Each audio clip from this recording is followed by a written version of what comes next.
Town Bank Mortgage, NMLS number 512138, is an equal housing lender. This podcast is for informational purposes only.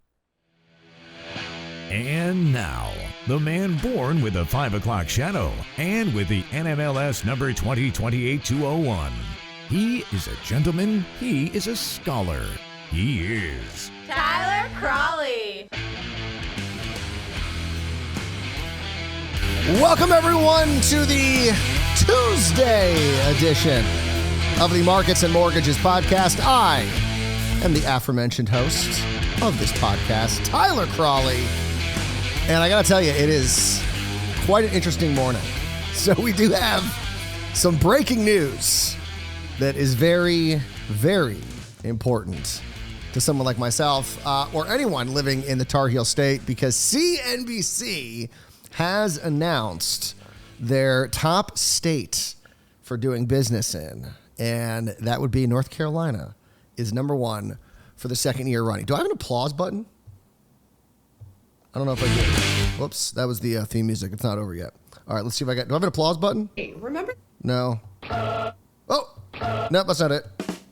Nope. I don't have one. Nope, I got. I was trying to see if I had an applause. I do not have an applause button. If I did have one, I would be playing it, because North Carolina is now, like I said, number one for the second year in a row, best place to do business in, booming economy, and just all around a great place to live. It's no doubt I live there. So, I mean, I'm surprised I was not one of the reasons for this ranking. Tyler Crawley lives in North Carolina. That's some added benefit to being in the state. Now, I just hope that we continue what we're doing, which I believe is, creating an environment that creates competition, is competitive, encourages entrepreneurship, encourages business, as well as not over-regulating things, especially when it comes to housing, because when these reports come out, people, hey, look at North Carolina. We should maybe think about moving to North Carolina and starting a business. And so we got to make sure that we are continuing to build homes, because we are going to need them. They actually said one of the reasons why we took a bit of a hit, even though I think our overall ranking went up, it was because home prices jumped 13% year over year. And so that made affordability issues for workers, which, yeah, no duh.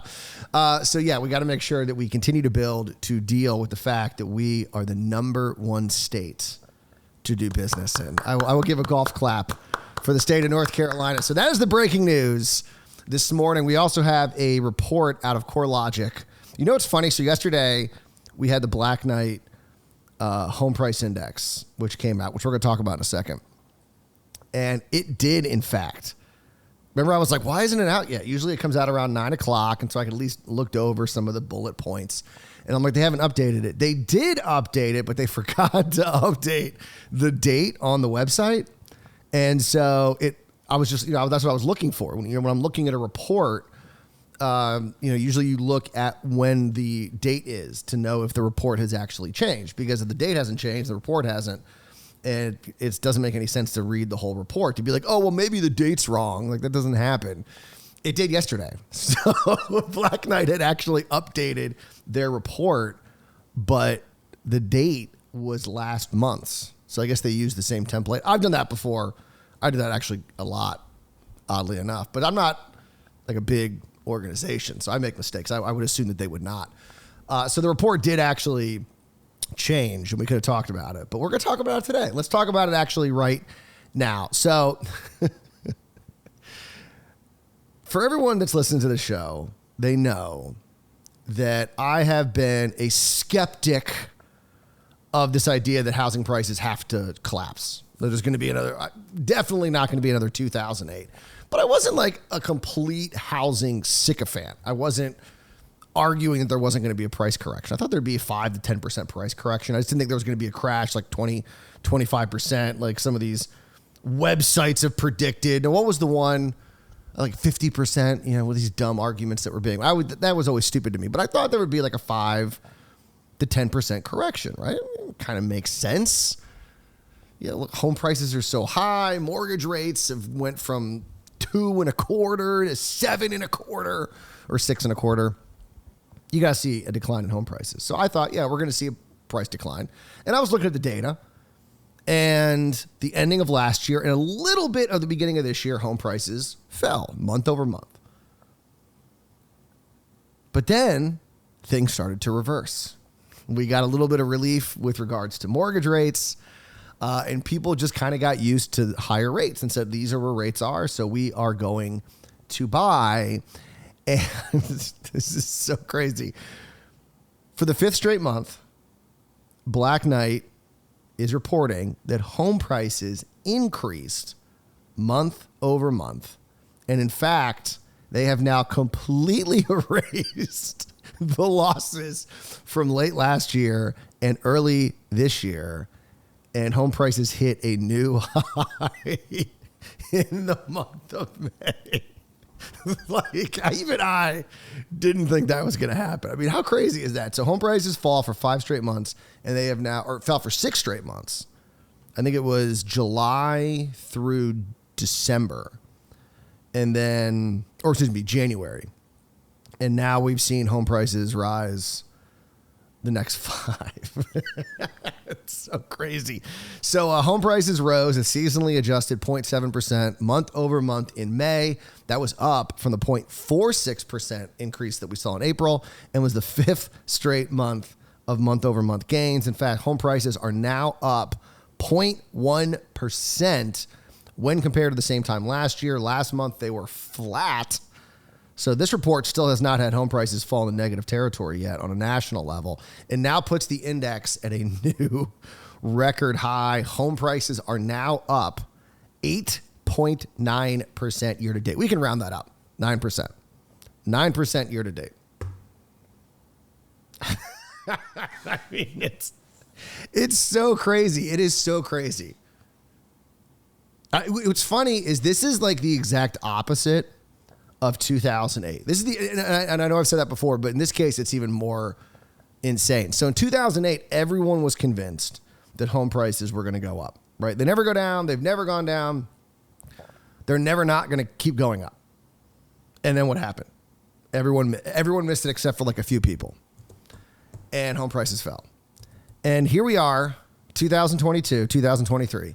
Everybody was arguing that home prices were going to fall. They had to fall. Some people were much more aggressive with their predictions, saying 30% or 20%. I was thinking anywhere from 5 to 10. Everybody thought home prices were going to fall this year. And they didn't. So what's so funny to me about this is you have all these accounts out there, like these Twitter accounts, these YouTube channels, these housing pundits, and they see themselves as like the guys in The Big Short. Like they all think they're Michael Burry. Like everyone says this is going to happen, but I'm standing alone, and they're not. They're a little more aggressive than I think a lot of the institutions were calling it, but there is not. Good luck finding anybody who at the start of this year thought that we were going to see an increase in home prices. No way. Like no one. Everyone thought they're like, oh, the market is way overheated. Mortgage rates are increasing at the fastest pace we've ever seen on record. Home prices are going to fall. There's no way they don't fall. And here we are looking at May. I know it's July, but we're looking at May's data. And home prices have now hit a new high. So the people, the Michael Burrys are the ones who are like, no, home prices are going to keep going up. So all the institutions and the mainstream media were all saying that home prices were going to fall. They had to. And so it's so funny that all these accounts, these like doom and gloomers who think that they're the outliers in The Big Short, and really they're like the Goldman Sachs. they're the Wells Fargo. They're the institutions who are like, yeah, home prices are going to fall. They agreed with them. They were not the outsiders. I mean, they might be, but their predictions were in line, if not, like I said, more aggressive, but they were all predicting that home prices were going to fall. And here we are in May, and home prices hit a new high. I mean, just it's crazy. And why? Inventory. The most basic of economic study, supply and demand. We can look at all the, people want to look at all these other numbers. They want to look at certain areas and they want to look at bellwethers and they want to look at Airbnb versus rental prices and they want to look at home prices and mortgage rates and supply and demand. It is that freaking simple. Supply and demand. Demand fell, yes.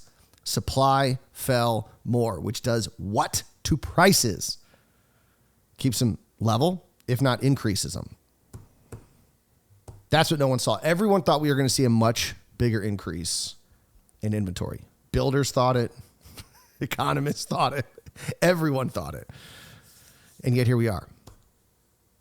Now, the report states that while home sales volume has fallen to within 3% of January's low, inventory has seen an even bigger drop. Inventory levels have now decreased in 95% of major markets. That's why home prices are up 9%. Year to date. Interestingly, the biggest drops have happened on the West Coast, where we've seen the biggest drop in home prices, which has in fact reversed some of the price corrections. In fact, San Jose, the market with the largest price correction in 2022, saw the second biggest price jump in May, with prices jumping 1.4% month over month. San Diego, not far behind with a 1.1% increase. Los Angeles up 1%. San Francisco up 0.9%. And Seattle up 0.9%. Those are the markets that were definitely causing the downward pressure on home prices nationwide. The West was taking a beating. And now here we are seeing a month over month increase of 1%, which of course annualized that's double-digit increase. It's crazy. But here is, of course, the bad news, the continued bad news, which is affordability. People living in homes are fine. The people that would like to buy a home, that's a problem. As prices will rise along with rates, affordability concerns once again front and center, with the 30-year fixed rising into the upper sixes, which of course we're higher than that now. At the end of June, it now requires 35.7% of the median household income to be allocated to the monthly payment of a median priced home. That is up from 34.2% in May, and in fact makes June the second least affordable month in the past 37 years. This is why people were convinced that home prices were going to fall, because of this affordability issue. But that only impacts what happens with buyers, not with people who already own a home. If you're sitting on a 3% mortgage, you don't care that mortgage rates are at 8%.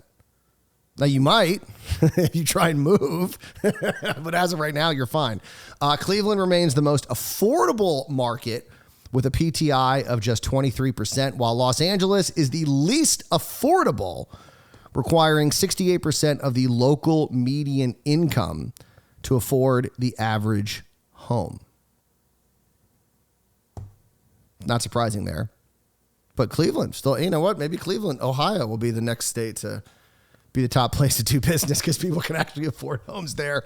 Looking forward, Black Knight says if recent trends hold, the annual home price growth rate would remain at or near 0% for a very small handful of months before trending sharply higher. So it's interesting. Sorry, I got a phone call there. Trying to make sure it wasn't important. So what they're projecting is that we're going to see stagnant home prices remain at, for however long before starting to trend higher. And so we will see if that prediction comes to fruition. I think home prices are going to remain stagnant for longer than people think. However, when rates start to fall, that's when you could see home prices start to move up. But I don't think you're going to see any movement higher until mortgage rates fall. Now, when that happens, we will see. Now, speaking of inventory, because it was Monday, we did get housing inventory from Altos. After more than 2 months of climbing inventory for the first time in 10 weeks, inventory levels fell. For the second week of July, according to Altos, there are now 467,000 single-family homes on the market around the U.S., down about not even 1%. I mean, it barely fell, but is the third highest total in 2023. So even with the drop, it's still one of the most inventory filled weeks this year. Right now, 32.5% of homes on market have taken a price cut, which is kind of in line with what you would normally see during this time in the market. Now, there are 381,000 single-family homes in the contract stage, with 74,000 new contracts this week, which is the most new sales in any week this year. So, interestingly enough, we did see a pickup from that perspective. Maybe people locking in rates. I don't know. Knowing that prices were going to go up. I'm not entirely sure why that would happen. The median home price is now $452,490. That is down 0.5% from last week, but is still up 11.2% from the start of the year. And home prices are just 0.5% lower than the same time last year. So what is the overall trend here? Inventory levels down, home prices up. Both of those surprises to pretty much everyone in the housing sector. Mike Simonson, CEO of Alto, says he expects inventory to climb because of what is happening with rates, saying, quote, "As of now, the higher rates I expect to slow demand some of this month. So after the holiday transition completes, expect the market to resume inventory building. If you're a buyer who started looking last month, suddenly your payments are worse and you are more likely to hold off making an offer to wait and see if rates drop again. Fewer offers mean inventory rises." And of course, if you can't afford the payment, then don't do it, right? But if you can afford it and it makes sense, but you would like the payment to be just a little bit lower, and so you're going to wait, don't do that. If there's one takeaway from this, don't try and time the market. You know, I mean, it's like I said, if you can afford it and it makes sense, it's not busting your budget, you qualify, get it. Rates will fall at some points, but knowing, a quarter point, half a point at this point, it doesn't make sense. You can always refi later, but trying to wait, we don't know what's going to happen. Let this be a lesson. The fact that we are in May, we started this year off, people thought the housing market was going to collapse. Here we are in May, home prices hit a new high. Nobody saw this coming. No one. Even me. I'm like a housing optimist. And I still thought at this point we'd be down 5-10%, not at new highs. So don't try and time the market. That's all I'm saying. Don't do it. Please don't do it. Don't do it. So we did get CoreLogic. We got that this morning.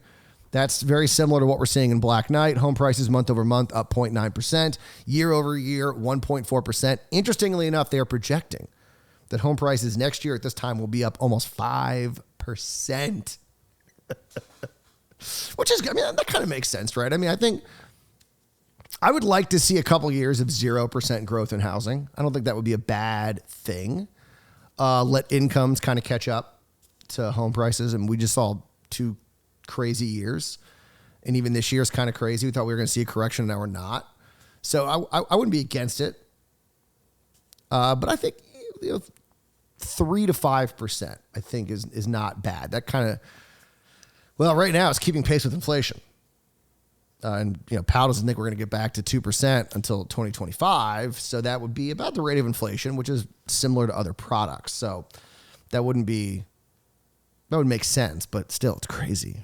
4.5% is what they are claiming we're going to see in May of 2024. But like I said, it's not dissimilar to what we saw in the Black Knight report. So I think Black Knight has one more month up on CoreLogic. So I think CoreLogic now would be 4 months of rising home prices. Black Knight was at 5. But they have year over year at 1.4. Black Knight was only at 0.1. So there's some differences. But the trends, this is what I always say with these reports, because these reports aren't looked at as big reports. I mean, I love them. But it's more about trends. And what's the trend? Home prices fell for 6 months. They've now increased for 5 months. And are now at record high. Oh, that is so crazy. So crazy. But that's it. There's no real big reports coming out. Of course, tomorrow, the big CPI. We will be talking about that on tomorrow's podcast because it comes out at 8:30. So we'll be talking about it at 9 o'clock. That's going to be a big one. And actually, today's pretty good news for housing. Bonds are even moving in the right direction. They're under 4%. The 10-year Treasury the yield is under 4%. It was a little better this morning, but I think it was down like 3, almost 4 basis points. Now it's down about 2, but under 4. I will take it. It's funny the things we get kind of used to. It's like under 4% Treasury. I'll take it. So we'll talk about CPI tomorrow. You guys enjoy your Tuesday. We'll be back here Wednesday morning for another edition of Markets and Mortgages. And remember, as always, do not wait to buy real estate. You buy real estate and wait.